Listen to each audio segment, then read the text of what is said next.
Dear friends, today we are going to discuss one more important topic of history textbook for class 9th. This is the final topic of chapter 1st French Revolution. The name of the topic is Napoleon Bonaparte, or it is mentioned in your textbook by the name conclusion. Clear? So here we will discuss Napoleon Bonaparte, how Napoleon Bonaparte introduced the changes in France as an emperor. Clear? So आज हम इस video में वो discuss कर लेंगे. तो start करते हैं नेपोलियन बोनापार्ट से. क्लियर? तो नेपोलियन बोनापार्ट अगर हम देख लेंगे, इससे पहले वीडियो अगर हम याद करेंगे जिसमें हमने डिस्कस किया था directory rulers in France. Clear? तो उसमें हमने पढ़ा था कि डायरेक्टरी जो बनी थी which was an executive body of 5 members, और वहाँ पे हमने ये भी डिस्कस किया था वहाँ पे 2 लेजिस्लेटिव काउंसिल्स बने थे. लेकिन जो ये 2 लेजिस्लेटिव काउंसिल्स और डायरेक्टरी के बीच में ऑफन क्लैशेस रहते थे. क्लियर? तो उन क्लैशेस का, उस अनस्टेबिलिटी का फ़ायदा किसने लिया? और यानी the instability which had been created by the between the 2 legislative councils and the executive body by the name of directory.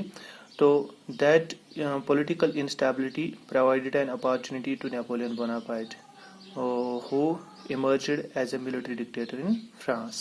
Clear? तो ये जो political instability रही, क्रिएट हुई, मतलब जो क्लैशेस डायरेक्टरी और 2 लेजिस्लेटिव काउंसिल्स के बीच में ऑफन रहते थे, तो उन्होंने एक अपॉर्चुनिटी प्रोवाइड की नेपोलियन बोनापार्ट को. तो जो नेपोलियन बोनापार्ट ने फिर अपने आप को डिक्लेयर किया एज मिलिट्री डिक्टेटर. क्लियर? तो यहाँ पे हम वही लेंगे कि नेपोलियन बोनापार्ट का. तो Napoleon Bonaparte crowned himself emperor of France इन 1804. यानी नेपोलियन बोनापार्ट ने अपने आप को डिक्लेयर किया यानी एम्परर यानी किंग ऑफ फ्रांस इन 1804. यानी इन 1804 Napoleon became the king of France. Clear? अब हम देख लेंगे. तो जब वो किंग बना, उन्होंने अपने आप को डिक्लेयर किया 1804 में as the emperor of France, तो उसके बाद उन्होंने क्या काम किया वहाँ पे. तो पहला जो स्टेप उसने लिया, he conquered many neighbouring European countries by disposing dynasties and creating kingdoms where he placed members of his family. तो पहला काम जो नेपोलियन ने किया वो ये किया, जो भी नेबरिंग टेरिटरीज थी या नेबरिंग यूरोपियन कंट्रीज थी, जितने भी मतलब फ्रांस के बॉर्डर्स पे थी, यानी उन तमाम के तमाम टेरिटरीज को, उन तमाम के तमाम कंट्रीज को नेपोलियन ने कॉन्कियर किया. कॉन्कियर करने के बाद जो वहाँ के रूलर्स थे उनको डिस्पोसेस किया, उनको अपनी पावर से हटा दिया. क्लियर? और वहाँ पे मतलब उनके प्लेस पे अपनी फैमिली मेंबर्स को मतलब अपॉइंट किया. क्लियर? तो ये पहला काम नेपोलियन ने वहां पे आके एज ए किंग किया. तो दूसरा, he has been considered as moderniser of Europe. यानी जो चेंजेस नेपोलियन ने फ्रांस में एज एन एम्परर लाई, तो वो that very changes were based on modernity. Clear? वो मॉडर्निटी के बुनियाद पे बेस्ड थी. तो दैट इज बाय कि नेपोलियन को वहां पे कहा गया है मॉडर्नाइजर ऑफ यूरोप, यानी वो यूरोप का मॉडर्नाइजर है. क्लियर? तो वो क्या चेंजेस थी कि how he got this very मतलब टाइटल मॉडर्नाइजर ऑफ यूरोप. तो पहला जो काम उसने किया, नेक्स्ट जो उसने मतलब जो लॉज उसने इंट्रोड्यूस किए, जो चेंजेस लाई वो ये थी, he introduced many laws such as protection of private property. जो पहला मतलब कानून उसने इंट्रोड्यूस किया वो ये किया, उसने प्राइवेट प्रॉपर्टी को सिक्योर बनाया. क्लियर? प्राइवेट प्रॉपर्टी यानी प्राइवेट प्रॉपर्टी को सिक्योर किया. क्लियर? क्योंकि उसका ये मेन मोटिव था कि जो लोगों की प्रॉपर्टी वो सिक्योर होनी चाहिए, उसकी प्रोटेक्शन मिलनी चाहिए.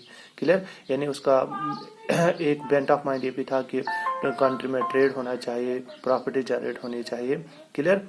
तो वो तभी पॉसिबल होगा जब हम प्राइवेट प्रॉपर्टी को प्रोटेक्शन प्रोवाइड कर लेंगे. और दूसरा जो उसने किया, and uniform system of weights and measures. उसने uniform system of weights and measures introduce किए. वेट्स एंड मेजर्स जब हम बात कर लेंगे तो मतलब जैसे कंट्री में मतलब it was different, different in different places, यानी वेट्स एंड मेजर्स जहाँ तक उनका ताल्लुक था तो यानी ये यूनिफॉर्म नहीं था, ये सेम नहीं था through the whole country, clear, ये डिफरेंट था। यानी मीटर मतलब या वेट्स की बात कर लेंगे या मेजर्स की बात कर लेंगे, क्लियर, तो it was different from region to region within the country, clear, लेकिन उसने उनको स्टैंडर्डाइज किया, उसने उनको मतलब यूनिफॉर्म मतलब बनाया, क्लियर। जो finally he was finally defeated in battle of Waterloo in 1815, यानी Napoleon Bonaparte he remained the king of France in from 1804 to 1815।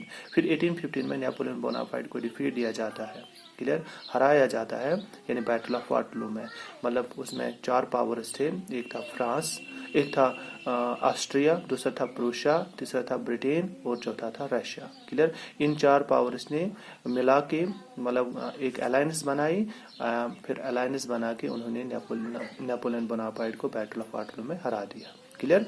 तो उसके बाद the changes he brought had an impact on the people, जो changes Napoleon ने लाई France में, तो जो ये जो ऊपर आपने चेंजेस देखी, यानी वेट्स एंड मेजर्स को स्टैंडर्डाइज किया, प्राइवेट प्रॉपर्टी को मतलब सिक्योर बनाया, तो उन चेंजेस के बुनियाद पे Napoleon got the title as moderniser of Europe, clear.